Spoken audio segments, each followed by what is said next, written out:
I used to own several rental properties in Las Vegas. As my manager, I hired a man named Jeff. This guy had a strong work ethic. He was always punctual, and the only time he was late was when he got food poisoning.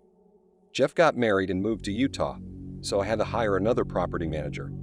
Now, I admit that I was in a rush to hire someone because I didn't want to be at the office all day.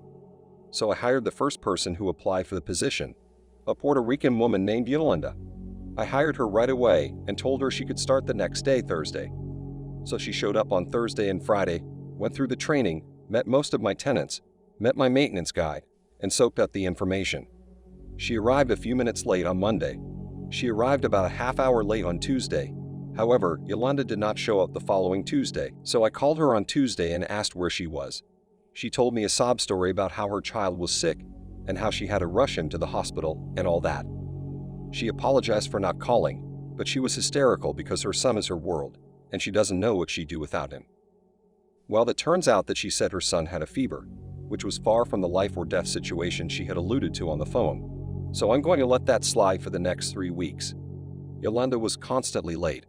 I can't remember the last time she arrived at work on time. She took long lunches and would leave the office without telling me.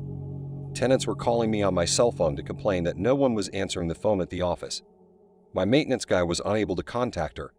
She was a no-show, which was the second time she had done this to me, and I fired her at that point. I received a summons from the Clark County Civil Court a few weeks later, informing me that Yolanda had sued me for wrongful termination.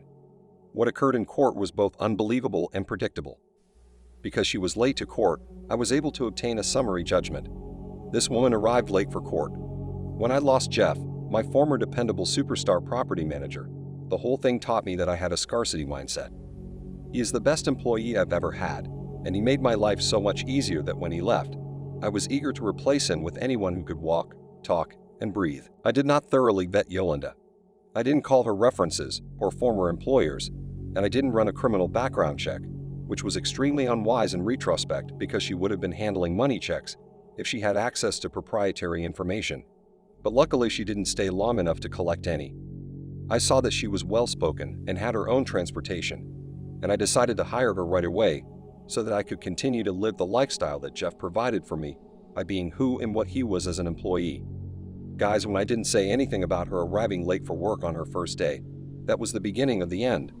She treated me disrespectfully, and I did nothing but brush it off and make excuses because I had a scarcity mindset. We see a pretty face, we see a nice body, we see it nice, and we commit without properly vetting her. We get hooked because she's on her best behavior. Yolanda was on her best behavior on Thursday and Friday, and I thought to myself, man, this is great, she already knows Sage. Everything is fine until she disrespects you even slightly, and we don't say anything because we want to continue sleeping with her. I didn't say anything because I didn't want Yolanda to get upset and walk out the door, despite the fact that there are plenty of other girls around. We have a scarcity mindset, so we believe that if we annoy her by dealing with her disrespect, she will leave and leave us alone. I had the same scarcity mentality. Listen, there were plenty of other people out there who could have worked for me, but I ended up paying the price because I refused to put in the effort required to hire a good employee.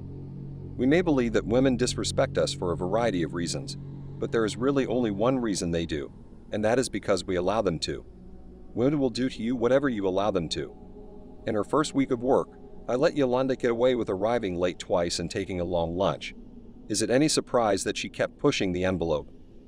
Yolanda's behavior was my fault because I let it slide the first time she did it. You don't do anything, you don't check her, you don't correct or punish bad behavior. Instead, you Google how to handle disrespect. And you end up here wondering why your woman is disrespecting you and what you can do about it. Don't forget to hit the like button to help spread the word about this video. Thank you for taking your daily dose of red pills, and remember that a red pill a day keeps bad poker hands away. So have a good rest of your day and cheers.